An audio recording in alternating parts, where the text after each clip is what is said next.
ازيكم عاملين ايه؟ يا رب دايما تكونوا بخير وصحة وسعادة.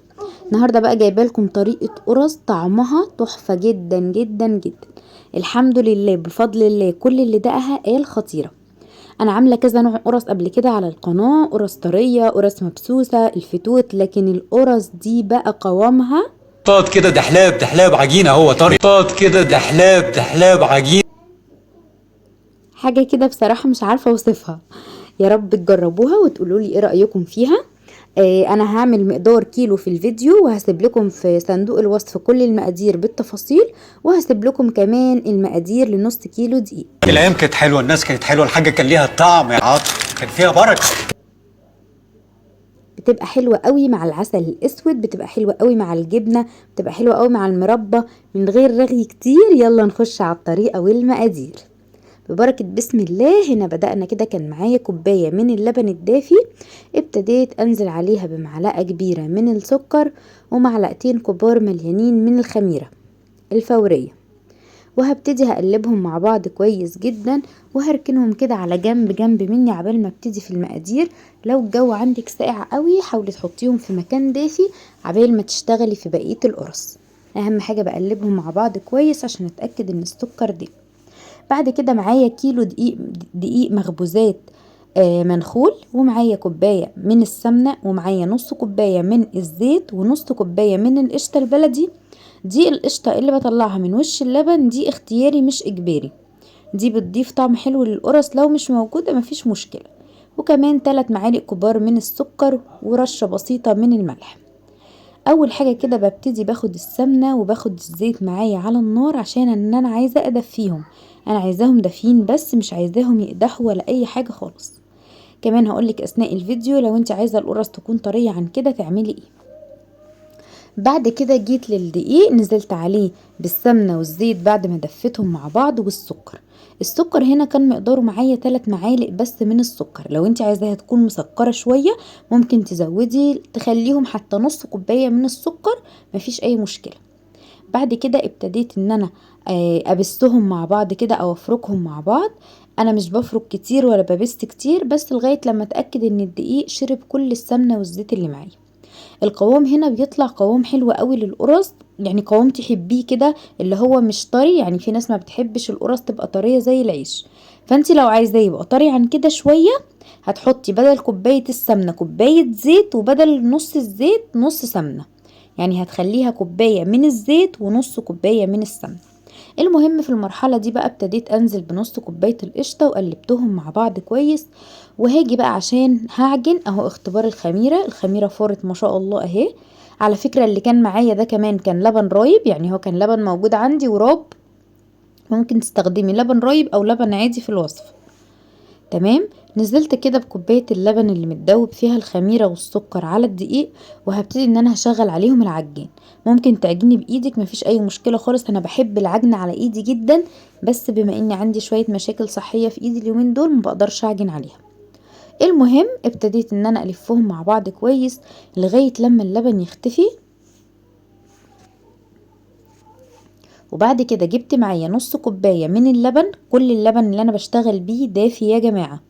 وابتديت اقلب رشة بسيطة من الملح، وانزل على المكونات اللي معايا بنص كوباية اللبن اللي متدوب فيها الملح. بعد كده ابتديت انزل باللبن واحدة واحدة لغاية لما العجينة تاخد القوام اللي انتوا هتشوفوه دلوقتي. انا كده بساعد العجان بالاسباتيول عشان العجينة كلها تمتزج في بعضها كويس جدا. العجينة في الوقت ده اختلطت كويس. هتاخد لبن معاكي قد ايه؟ هتاخد لبن لغاية لما تشوفي العجينة بالقوام اللي انت شايفاه دوت، حسب العجن معاكي. شايفين العجينة بقت عاملة ازاي؟ العجان نضف، كل المكونات امتزجت مع بعض، العجينة طرية جدا جدا زي ما انتوا شايفينها كده. هبتدي ان انا هسيبها كده في العجان مكانها، بس هغطيها، وهبتدي ان انا هحطها في مكان دافي عشان تخمر.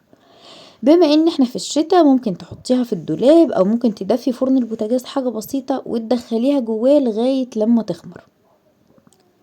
بصوا بقى بعد ما العجينة خمرت ممكن تسيبيها تخمر اكتر من كده، بس بما اني انا هخمرها في ستوك تاني فاكتفيت بيها واشتغلت على كده على طول.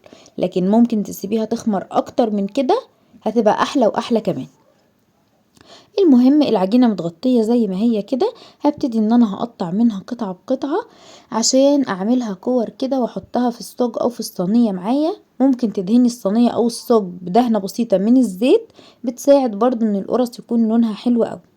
المهم ابتديت ان انا اكورها كده بالشكل ده، بس بحطها بعيد عن بعضها شوية وهقول لكم ليه دلوقتي. بكورها بالطريقة دي، انا بلف العجينة في ايدي كويس جدا قبل ما اعملها كورة عشان هي خمرانة ومليانة هوا. وهوريكم كمان بعملها ازاي لما بكون عايزة احشيها جبنة.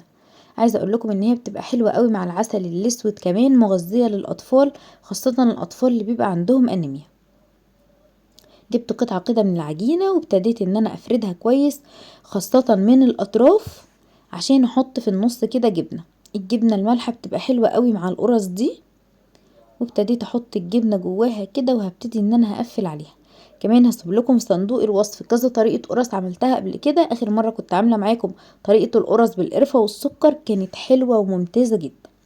المهم بعد ما خلصت كل الكمية اللي معايا جوه الصاج او جوه الصينية وحطيتهم بعيد عن بعض زي ما قلنا، هبتدي ان انا بضغط عليهم ببطن ايدي كده، ببططهم خالص جوه الصاج.